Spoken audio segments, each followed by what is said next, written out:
اسی لیے نوٹ کیجئے، چونکہ وہ مضمون اب آ چکا ہے، ایک مرتبہ اور آگے آئے گا سورہ جمعہ میں، 3 مرتبہ آ چکا ہے۔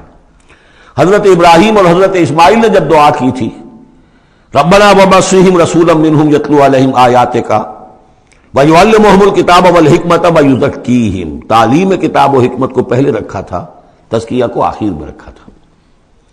لیکن اللہ تعالیٰ کی طرف سے 2 مرتبہ ہم پڑھ چکے ہیں، ترتیب اللہ نے بدل دی۔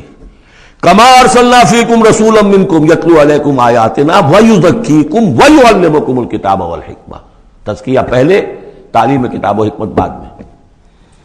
پھر سورہ آل عمران میں آیا لقد من اللہ علی المؤمنین اذ بعث فیہم رسولا من انفسہم یتلو علیہم آیاتہ ویزکیہم ویعلمہم الکتاب والحکمہ۔ تیسری مرتبہ پھر یہ آیت آئے گی سورہ جمعہ میں، هو الذی بعث فی الامیین رسولا منہم یتلو علیہم آیاتہ ویزکیہم ویعلمہم الکتاب والحکمہ۔ پہلے پاک کرو اندر سے، پھر اس کتاب کو سمجھو گے، ورنہ ہو سکتا ہے تفسیر لکھ دو لیکن تمہارا باطن اس سے جگمگائے گا نہیں، تمہاری اپنے اندر اس کا نور نہیں آئے گا۔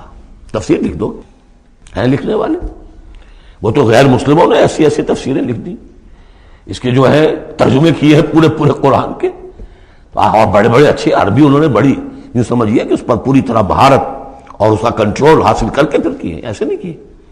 لیکن یہ کہ قرآن کی روح، اس کے لیے تزکیہ باطن ضروری ہے، پہلے تزکیہ۔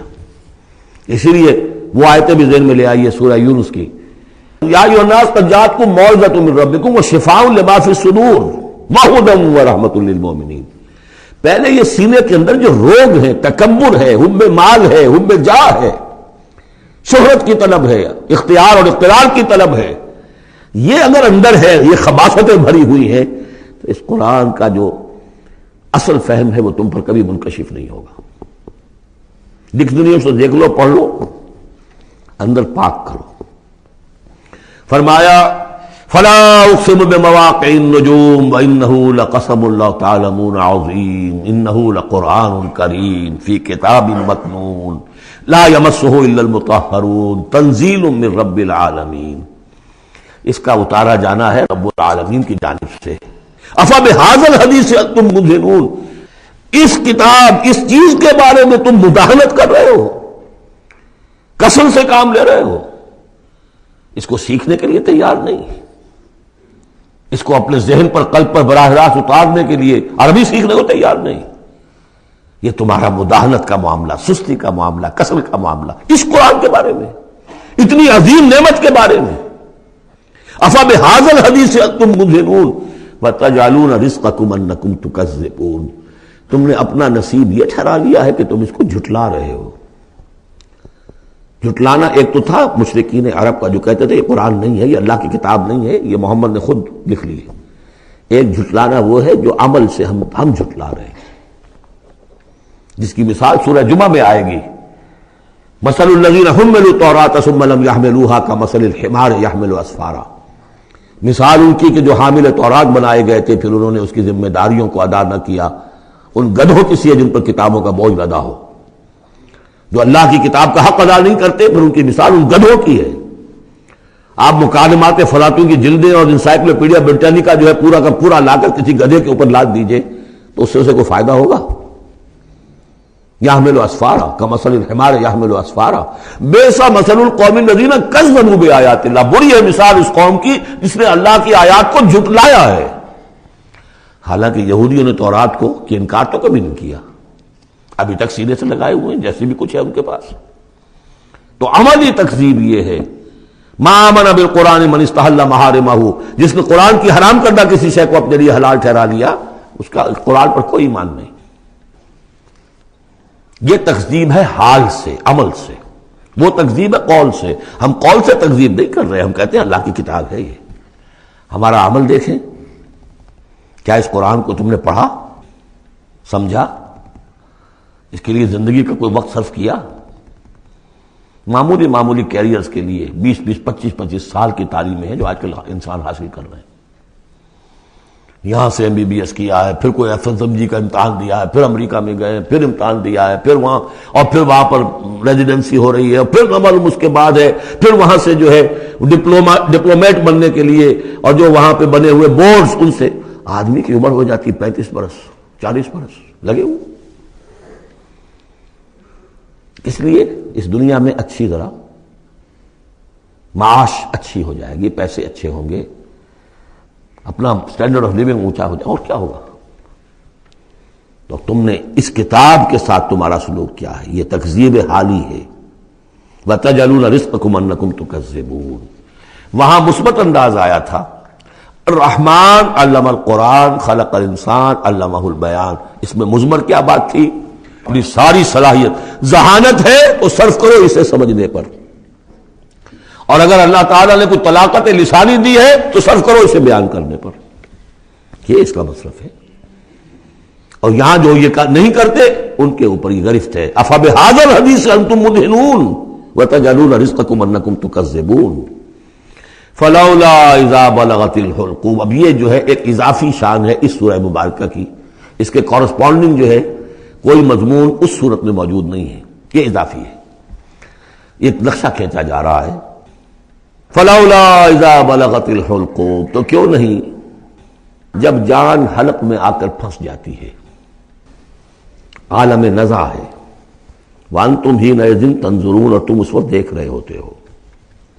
تمہارا کوئی عزیز ہے، تمہارے والد ہیں، تمہارا کوئی بھائی ہے، تمہارا کوئی بیٹا ہے، تمہاری کوئی بیوی ہے، بیوی کے سامنے اس کی شوہر ہے، اس کا جان نکل رہی ہے، اس کی جان جو ہے پھنسی ہوئی ہے یہاں. وانتم حینئذ تنظرون، دیکھ رہے ہوتے ہو، بے بس ہوتے ہو، کچھ کر نہیں سکتے. وَنَحْنُ أَقْرَبُ إِلَيْهِ مِنْكُمْ وَلَٰكِن لَا تُبْصِرُونَ. ہم تمہارے مقابلے میں ان سے قریب تر ہوتے ہیں، اس وقت اس کی رگے جاں سے قریب تر، لیکن تم دیکھ نہیں سکتے. فَلَوْلَا إِن كُنتُمْ غَيْرَ مَدِينِينَ. تو اگر تم کسی کے اختیار میں نہیں ہو، کسی کی رعیت نہیں ہو، کسی کے قابو میں نہیں ہو، تو لولا ترجعونها، یہ لولا ملے گا یہاں پر آ کر.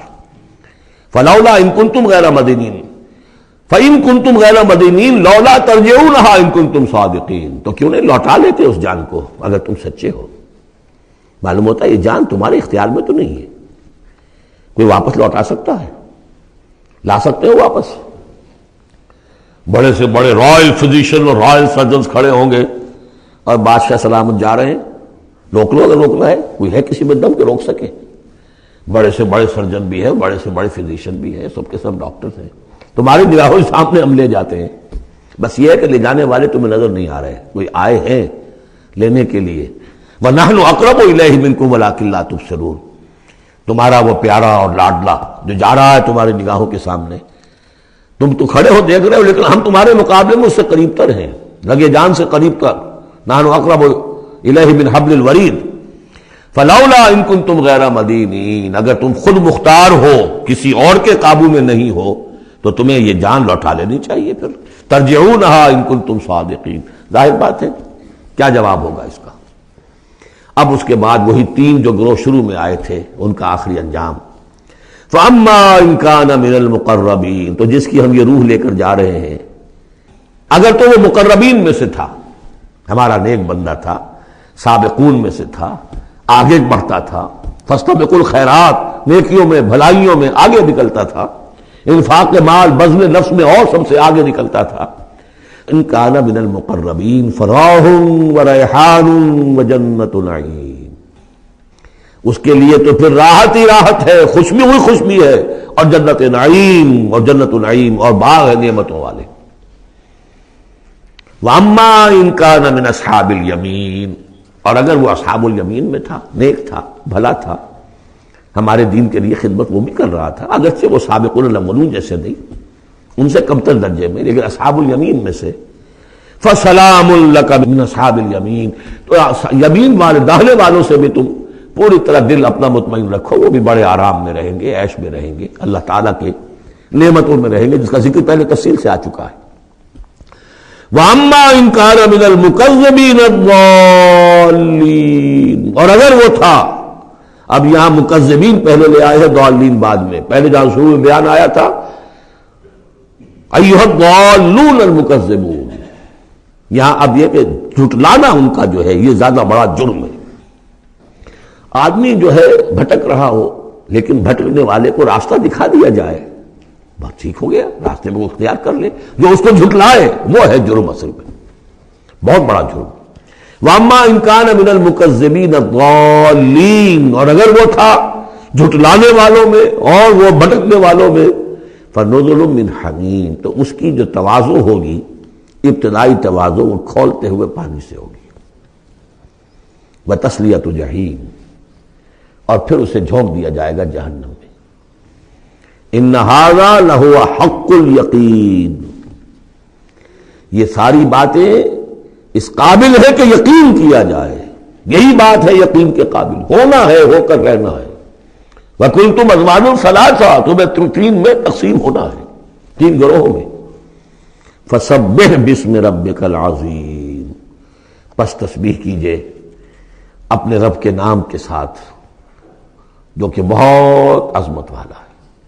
سبحان ربی العظیم، یہ چونکہ اس میں 2 مرتبہ آیا ہے اس آیت کا، اور اس میں سمجھ لیجیے جب یہ آیت نازل ہوئی تو حضور نے فرمایا اجعلوہ فی رکوعکم، سبحان ربی العظیم، سبحان ربی العظیم، سبحان ربی العظیم۔ یہ جو ہم کہتے ہیں در حقیقت فسبح باسم ربک العظیم، جو اس صورت میں 2 مرتبہ آیا ہے۔ بارک اللہ لی ولکم فی القرآن العظیم ونفعنی وإیاکم بالآیات والذکر الحکیم۔